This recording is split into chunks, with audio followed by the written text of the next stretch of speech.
श्रीराम समर्थ. सुप्रभात. हिंदू जागृती न्यास आणि श्री घंटाळी मंदिर संस्थानच्या प्रभातेमनी या कार्यक्रमात डॉक्टर अश्विनी बापटचा सस्नेह नमस्कार. श्री ब्रह्मचैतन्य महाराज गोंदवलेकर प्रवचने. 1 एप्रिल. संगतीचे जीवनात अतिशय महत्त्व आहे. आयुष्यात संगतीला फार महत्त्व असते. संगतीचा परिणाम विनासायास आणि बराचसा न कळत होत असतो. संत संगती लाभणे ही अत्यंत भाग्याची गोष्ट आहे. ती पूर्वपुण्याईमुळेच लाभते. ज्याच्याशी आपण संगत करावी त्याचे गुणधर्म आपल्याला येऊन चिकटतात हे आपण पाहतो. समजा काही लोकांनी इथे यायचे ठरवले. एकाने विचारले की आपण पायीच जाऊ. दुसरा बैलगाडीने निघाला. तिसऱ्याने आगगाडीने प्रवास केला तर चौथा मोटारीने आला. सर्वजण जर एकाच ठिकाणून निघाले तर साहजिकच मोटारीने येणारा सर्वात लवकर पोहोचेल.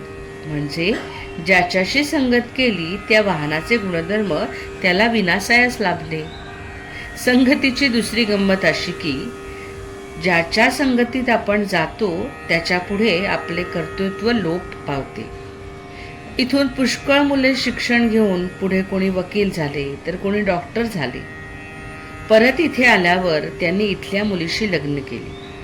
त्या मुली फारशा शिकलेल्या नसतील, परंतु वकिलाशी लग्न केलेली वकिलीणबाई झाली, डॉक्टरशी लग्न केलेली डॉक्टरीण झाली. असे जर देहाच्या संगतीने सामान्य माणसेही गुणधर्म आपल्यात येतात तर सत्संगतीचे परिणाम किती होत असेल असला पाहिजे.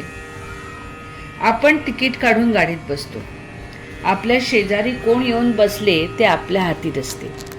तो विडी ओढणारा असला आणि आपल्याला धूर सहन होत नसला तरी नाईलाजाने तिथेच बसावे लागते. व्यसनी किंवा विषयी माणसाची संगत ही अशी तापदायक घातक असते. उलट सत्पुरुषांची संगत ही उत्तम लाभदायी ठरते.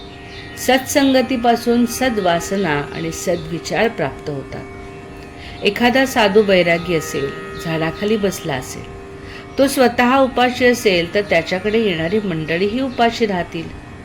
समर्थांकडे कोणी गेला तर ते म्हणतील, मी भिक्षेची झोळी घेतो, तूही घे. दोघेही भिक्षा मागून आणू आणि जे मिळेल ते शिजवून खाऊ. पण संत गृहस्थाश्रमी असेल तर आपल्याकडे येणारा तो वाटेल ते करून खायला घालील. अन्नानुसार वासना बनते. म्हणून संताघरचे अन्न मागून घेऊन खावे. संतांची देहाने संगती लाभणे सुलभ नाही. तो राहत असेल तिथून आपण लांब राहत असू आणि जवळ राहत असलो तरी प्रपंच आणि कामधंद्यांमुळे 24 तासात त्याच्या सान्निध्यात कितीचे राहता येणार. मग देहसंगतीचा लाभ कितीचा मिळेल. तेव्हा नामाची संगती हीच सर्वांना सदा सर्व काळ लाभण्यासारखी उत्तम सत्संगत होय. बोधवचन. परमार्थ साधण्यास सत्संगती फारच उपयोगी पडते. मंडळी, रामरायाचे आणि श्री घंटाळी देवीचे आशीर्वाद आपल्या कुटुंबावर अक्षय राहोत. जानकी जीवन स्मरण. जय जय श्रीराम.